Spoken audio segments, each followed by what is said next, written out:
లేకుండా ఏ నెలలో ఏమిస్తామో అని ముందే చెప్పి క్యాలెండర్ ప్రకటించి ఆ నెలలో అది తప్పకుండా ప్రతి సంవత్సరం తూచా తప్పకుండా ప్రతి సంవత్సరం అది జరిగేట్టుగా చేస్తూ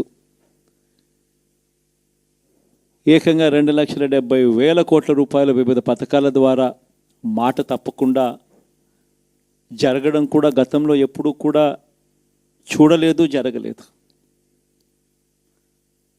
ఇవన్నీ కూడా నేను ఏదైతే చెప్తా ఉన్నానో ఇవన్నీ ఎప్పుడూ చూడని మార్పులు, గతంలో ఎప్పుడూ జరగని సంస్కరణలు. విద్యారంగంలో అయితేనేమి, వైద్య రంగంలో అయితేనేమి, వ్యవసాయ రంగంలో అయితేనేమి, సామాజిక న్యాయం అంశంలో అయితేనేమి, మహిళా సాధికారత అంశంలో అయితేనేమి, గవర్నెన్స్ విషయంలో అయితేనేమి ఎప్పుడు జరగని చూడని సంస్కరణలను కూడా తీసుకొచ్చు. ఇవన్నీ నేను ఏదైతే చెప్తా ఉన్నానో ఇవన్నీ మనం చేసి చూపించి ప్రజల మన్ననలు పొందిన తర్వాతే ఎన్నికలకు వెళ్ళాం. ఎన్నికల్లో ఏమైందో తెలీదు. 5 సంవత్సరాలు కళ్ళు మూసుకుంటే చాలా అయిపోయింది. 5 సంవత్సరాలు. మళ్ళీ 2024 నుంచి 2029 కూడా అదే మాదిరిగానే కళ్ళు మూసుకుంటే 2029 కూడా కళ్ళు మూసుకుంటే వచ్చేస్తుంది. ఇవి మనం గుర్తుపెట్టుకోవాల్సిన అంశం ఏమిటి అని అంటే సినిమాలో ఓన్లీ ఫస్ట్ హాఫ్ మాత్రమే అయ్యింది. గతంలో కూడా ఇదే మాదిరిగా పరిస్థితులు ఉన్నప్పుడు కూడా మనం ఏ మాదిరిగా పైకి లేచాము అన్నది కూడా మీ అందరికీ తెలిసిన విషయాలే. నేను ఒక్కటే మీ అందరికీ చెప్తా ఉన్నా, ప్రజల్లో ఈరోజు మనం చేసిన మంచి ఉంది. ఇంటింటికి మనం చేసిన మంచి ఇంకా బ్రతికే ఉంది. ప్రజల్లో ఈరోజు మనం చేసిన పాలన మీద విశ్వసనీయత అనే పదానికి అర్థం ఈ రోజుకి కూడా ప్రజల్లో ఉంది. గడప గడపకు మనం చేసిన మంచి ఇంకా ప్రజల్లో బతికే ఉంది. మరి ఇవన్నీ ఉన్నప్పుడు మళ్ళీ మనం లేయడం కూడా తథ్యం. కాకపోతే కొంచెం టైం పడుతుంది. ఆ టైం ఇవ్వాలి. ఆ టైం ఇచ్చినప్పుడు, అది జరిగినప్పుడు, పాపాలు పండినప్పుడు ఖచ్చితంగా మళ్ళీ మనం పైకి లేస్తాం. ఈ విషయం ప్రతి ఒక్కరం కూడా గుర్తుపెట్టుకోవాలి. ఎందుకు ఈ మాట కూడా చెప్తా ఉన్నానంటే రాజకీయాలలో అన్నిటికన్నా ముఖ్యమైన అంశం క్యారెక్టర్, విలువలు, విశ్వసనీయత. ఈ పదాలకు అర్థం తెలిసి ఉండడం రాజకీయాలలో చాలా అవసరం. రాజకీయం అంటే ఎల్లవేళలా అధికారమే కాదు. అధికారంలో లేనప్పుడు కష్టాలు ఖచ్చితంగా వస్తాయి. కానీ ఖచ్చితంగా కష్టాలు వచ్చినప్పుడు మనం ఖచ్చితంగా ఏ రకంగా రియాక్ట్ అవుతాం అన్నది మన చేతుల్లో ఉంది. విలువలు, విశ్వసనీయత లేని మనిషిగా రాజకీయాలు చేద్దామా, లేదా కష్టాలు వచ్చినప్పుడు ఆ కష్టాలను ఎదుర్కొని హుందాగా నిలబడుతూ మళ్ళీ 5 సంవత్సరాలు కళ్ళు మూసుకుంటే 5 సంవత్సరాలు అయిపోతాయి. మళ్ళీ 5 సంవత్సరాల తర్వాత మన పాలన వస్తుంది, మన ప్రభుత్వం వస్తుంది. అప్పుడు మళ్ళీ మనమే ఆందోళన ఎక్కుతామన్నది కూడా గుర్తుపెట్టుకొని అడుగులు వేస్తామా అన్నది మనలో ప్రతి ఒక్కరూ కూడా ఆలోచన చేసుకోవాలి. ఇదే మన ప్రభుత్వం అధికారంలో ఉన్నప్పుడు కులం చూడలేదు, మతం చూడలేదు, ప్రాంతం చూడలేదు, రాజకీయాలు చూడలేదు. చివరికి ఏ పార్టీకి ఎవరు ఓటు వేశారు అన్నది కూడా చూడకుండా ప్రతి పథకము కూడా డోర్ డెలివరీ చేయించాం. మనం అర్హత మాత్రమే ప్రామాణికంగా తీసుకొని ప్రతి పథకము, ప్రతి మంచి కూడా ప్రతి ఇంటికి డోర్ డెలివరీ చేయించాం.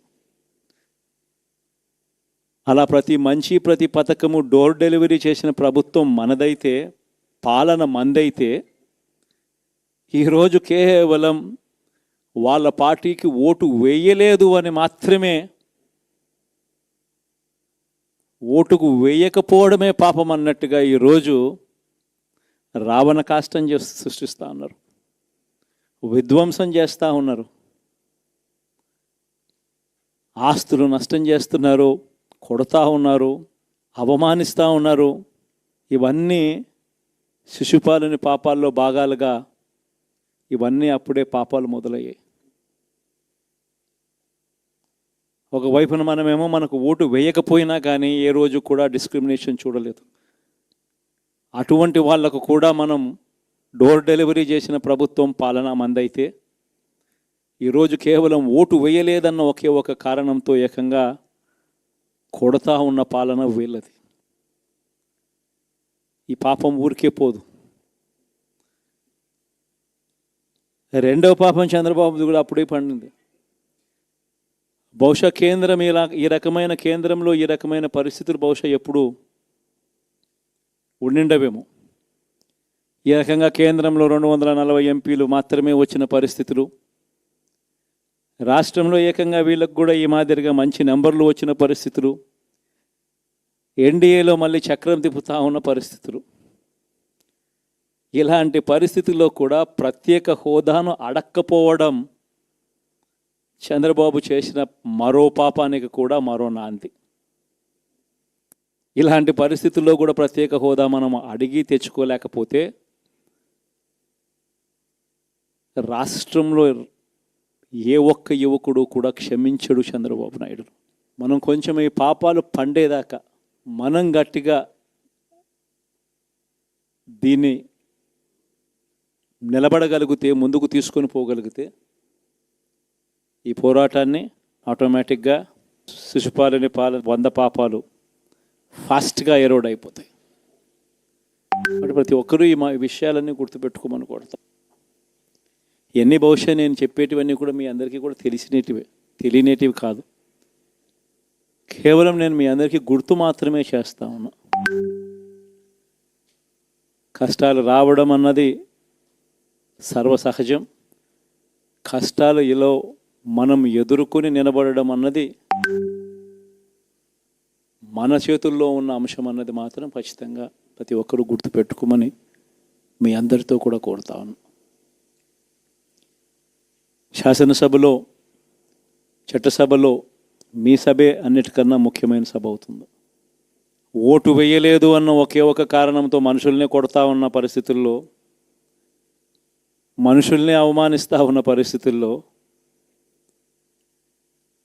మనుషుల్నే బలవంతంగా ఆస్తి నష్టం చేస్తూ ఉన్న పరిస్థితుల్లో ఇక ప్రతిపక్షం ఉన్నది ఒకటే ఒక పార్టీ, ఆ పార్టీకి అవకాశం ఇవ్వాలా అన్న కనీస నైతిక విలువలు వాళ్ళు పాటిస్తారన్న నమ్మకం నాకైతే లేదు. కాబట్టి మీరు చేయాల్సిన పాత్ర గొప్పది, చాలా ఉంది అన్నది మాత్రం గుర్తుపెట్టుకోండి. రాబోయే రోజుల్లో యాక్టివిటీ లెవెల్స్ అనేది ఆటోమేటిక్లీ పెరుగుతాయి. రాష్ట్ర వ్యాప్తంగా ఉన్న కార్యకర్తలందరినీ ఎవరినైతే వాళ్ళు ఇబ్బందులు పెట్టారో ఖచ్చితంగా వాళ్ళందరికీ మనోధైర్యం ఇస్తూ వాళ్ళ గ్రామాలకు వెళ్ళి వాళ్ళకు తోడుగా ఉండే చేసే కార్యక్రమాలు జరుగుతాయి. రాబోయే రోజుల్లో ఇంకా టైం గడిచే కొద్దీ ప్రజల్లోకి వెళ్ళే కార్యక్రమాలు ఇంకా ముమ్మరం అవుతూ పోతాయి. చివరికి ప్రజల్లోనే ఉంటాం.